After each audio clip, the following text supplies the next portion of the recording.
আজ আমি তৈরি করব পাকা আমের শরবত, অর্থাৎ যাকে আমরা বলি ফুটি। দোকান থেকে কিনে আনি, বাচ্চাদের শরীরও অসুস্থ হয়ে যায়, অনেক রকম ভেজালও থাকে। এই দুটো আম আমি নিয়েছি।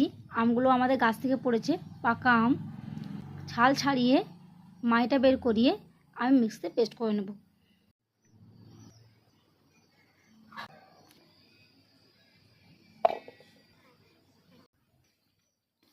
এর সঙ্গে দিয়ে দেবো চিনি, একটা চীনাবাদাম ও বরফ। যেহেতু আমটা খুব মিষ্টি, তাই আমি চিনি পরিমাণটা কম দিয়েছি। দেখুন আমটা আমার কত সুন্দরভাবে পেস্ট হয়ে গেছে। এরপর আমি এতে 2 গ্লাস মতন ঠান্ডা পানি মিশিয়ে দেব।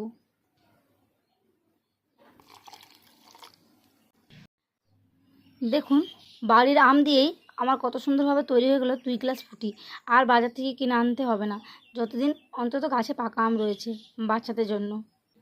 যদি ভিডিওটা ভালো লাগে তাহলে আপনারাও একবার হলো বাড়িতে বানিয়ে দেখবেন। আশা করি আপনাদের বাচ্চাদেরও খুব ভালো লাগবে।